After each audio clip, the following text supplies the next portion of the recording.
Bonjour Fabienne Maillard. Donc on va revenir rapidement sur l'article que vous avez livré au dernier numéro de la revue La Pensée.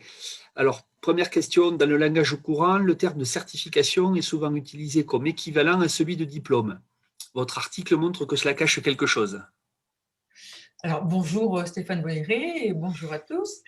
Alors, le terme certification a été intronisé par la loi de 2002 sur la modernisation sociale. Et en fait, c'est la loi qui a créé la Commission nationale de la certification professionnelle et le répertoire national des certifications professionnelles, mais aussi, accessoirement, quand même, la validation des acquis d'expérience.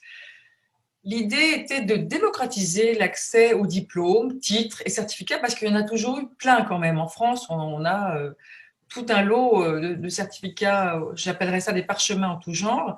Et en fait, la loi, elle veut les mettre à parité. Elle veut démocratiser l'accès aux parchemins et les mettre à parité dans un répertoire qui octroie le label de l'État à tous les titres d'organismes privés, d'institutions publiques, CQP, les certificats de qualification professionnelle des branches. Donc, tous ces différents parchemins sont mis à parité dans un même répertoire qui octroie le label de l'État. Et depuis lors, ce qu'on oublie souvent, c'est que ces certifications sont professionnelles. Le mot professionnel n'est pas anodin, c'est qu'il n'existe plus en France de diplôme, titre non professionnel. Tout est professionnel et donc la définition, la conception et la définition de sa certification impose de nouvelles normes, c'est emploi cible et compétences. Donc, les compétences productives sont au cœur des certifications professionnelles, dont les diplômes de l'enseignement supérieur et les diplômes de la culture, jeunesse et sport. Tous les diplômes, aujourd'hui, ont vocation à figurer dans le RNCP et donc à être des certifications professionnelles.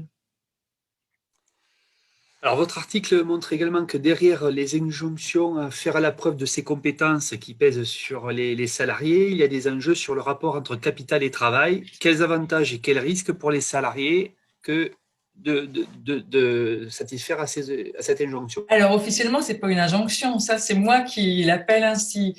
Le principe, a priori, c'était de démocratiser donc l'accès aux certifications professionnelles pour lutter contre le primat du diplôme, parce le législateur de gauche à l'époque estimait qu'il y avait une trop grande puissance du diplôme, que le diplôme était trop inaccessible aux chômeurs, aux jeunes en difficulté scolaire, etc. Et donc, il fallait élargir à la fois l'accès aux certifications professionnelles et le nombre et la diversité des certifications professionnelles et de transformer les individus, puisqu'on parle d'individus dans les textes de loi désormais, en petites forteresses mobiles, c'est-à-dire des individus équipés en droit, en nouveaux droits individuels et en certifications professionnelles diverses pour affronter les incertitudes de l'économie et les aléas du marché du travail. Donc, c'est une utopie. A priori, on peut se dire que c'est une utopie, sauf qu'elle est adéquationniste, que c'est une fiction et que c'est la responsabilité de l'individu en question qui est en jeu.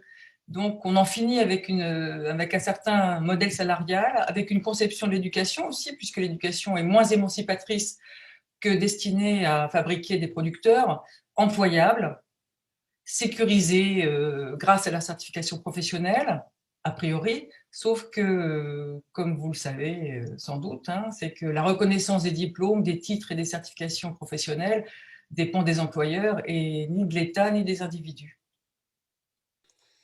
Et oui, votre article montre aussi que derrière ces injonctions, il y a des enjeux économiques pour un marché en grand développement. Alors, l'idée, c'était ça quand même, c'était d'élargir le nombre des certifications pour que chaque individu, chaque travailleur, chômeur, inactif aussi, bénévole, puisse se fournir en certifications diverses et variées. Et forcément, ça a provoqué un marché. Un marché en expansion. Je signale qu'il y a quand même plus de 20 000 certifications professionnelles en France. Donc, le nombre est considérable. Et bien sûr, donc, ce marché est en expansion. Le label de l'État est un signe de qualité. Donc, beaucoup d'organismes de formation privés mettent ça comme publicité. Les certifications sont des produits, donc des produits sur un marché. Et chacun est invité à se mobiliser, à payer aussi. Il faut payer quand même. Ça peut être extrêmement coûteux, et surtout dans le cadre de la formation continue.